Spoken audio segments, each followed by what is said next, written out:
Labas rytas. Nors rytoj vieversio diena, matyt šitam mažajam laukų giedorėliui dar per šalta virš dirvų plasnoti, nes kur nepažvelgsi visur balta, balta. O ir mes, kviesdami jūs siūlyti kandidatus šiųmetiniams Gimtosios žemės jorio apdovanojimams, taip pat kviečiame pavasarį. Šiandien laidoje žiūrėkite apie europinę paramą senųjų veislių gyvulius auginantiems ūkininkams, kaip Suvalkijos dienoms Vilniaus kaziuko mugėje rengėsi kalvariečiai, apie mažosios Lietuvos gyventojus mėginančius ūkininkauti ir kokie žmonės verti kunigaikščio Vytauto didžiojo nominacijų. Dabar jūsų dėmesiui, kokią ES paramą gauna senųjų veislių gyvulių augintojai.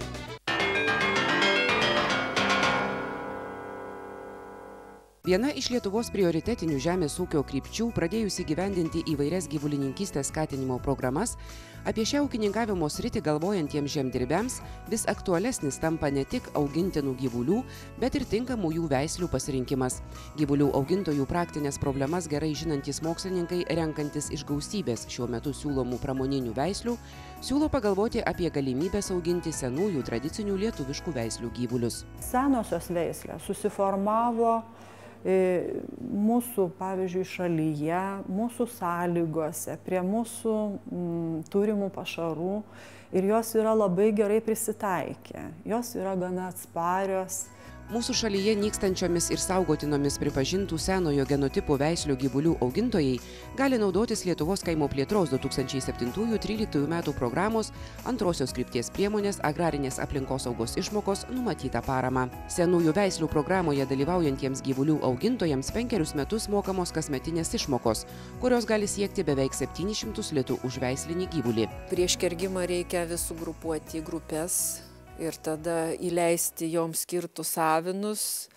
Jau automatiškai vasarą mums nebeužtenka vieno aptvaro, reikia kelių aptvarų, kad galėtume tom grupėm ganyti. Ir čia iš karto sąnaudos padidėja, bet rezultatas, sakyčiau, vis tiek yra geresnis.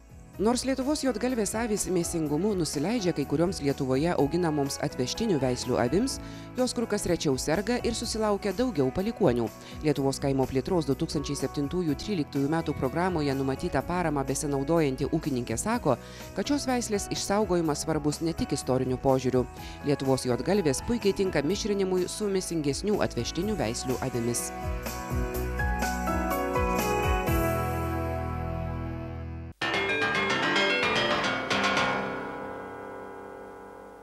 Kasmet kovo 1 dienomis Vilniuje šurmuliuoja kaziuko mugė.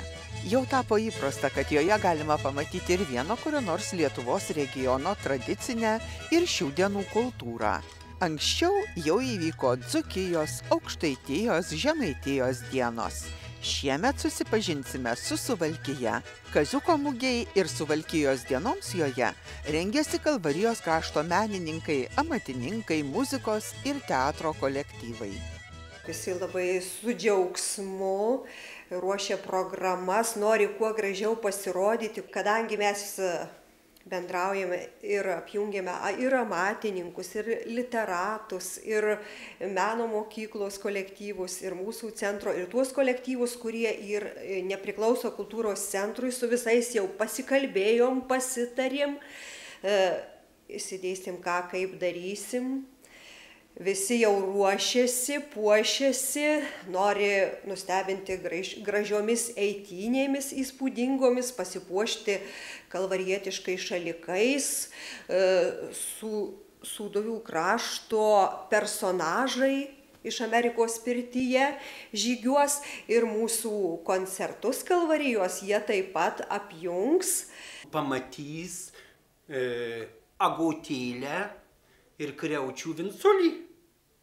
Taip pat agotėlės tėvelius jie teatraliai pristatys koncertinius numerius kaziukų mugėje. O taip pat ir visa šeimyna ir didžiuma personažų Amerikos pirty dalyvaus eitynėse. Teatras mūsų dalyvausime eitynėse teatralizuotuose, jau čia mums ne pirmą kartą, tai mes įpratę, visiems didžiulis stebuklas, o mes labai mėgstam organizuoti eitynės ir teatro žmonėms labai patinka. Gyvas eitynės, teatralizuotas eitynės. Dalyvavom keliose respublikinėse dainų šventėse ir pas mus ištisai vyksta tradicinė šventė šypsausi savo kraštui. Mes visada stengiamės, eitynės daug suteikia žavesio šventim. Be abejo, mums yra pasižmonėjimas. Tai duodam savo energiją iš dainos, iš šokio, iš muzikos ir gaunam iš žiūrovų energiją. Ir tikiuosi teigiamą, nes tikimės patikti ir kad žmonės šoks su mumis, kartu padainuos. Tai liaudies dainos užrašytos čia, muzika užrašyta irgi.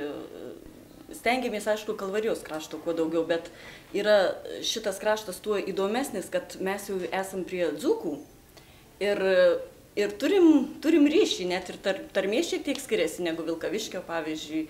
Ir jau mes šiek tiek dzūkuojam, sakom, nevažiuojam, bet važiuojam, einam ir šiek tiek ir ta muzika jau turi tokio dzūkiško.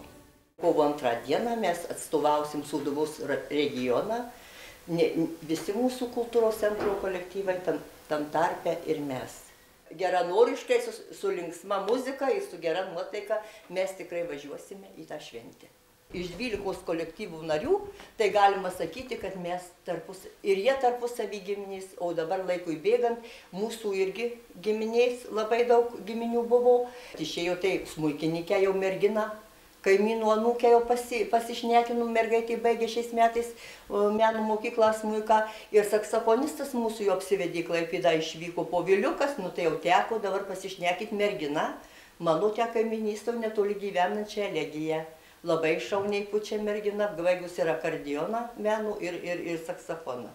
Vienu žodžiu, kad žinot, taip jau dabar, kada metam keičiantis, turbūt kiek jau galėsim savom, jau mes čia tai jėgom, bet gal viena kita reikės jau Bet jie jauni, jie gal žinokit, gali sukurti šeimas ir labai artim giminys tapti.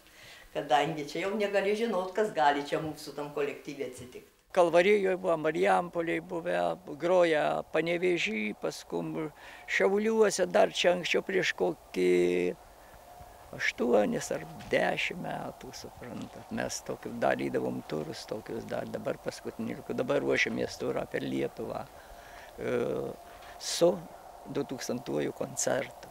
Mes pernai jį sugrojom, tai dabar po šiais metais jau organizuojame išvyką į visus senus.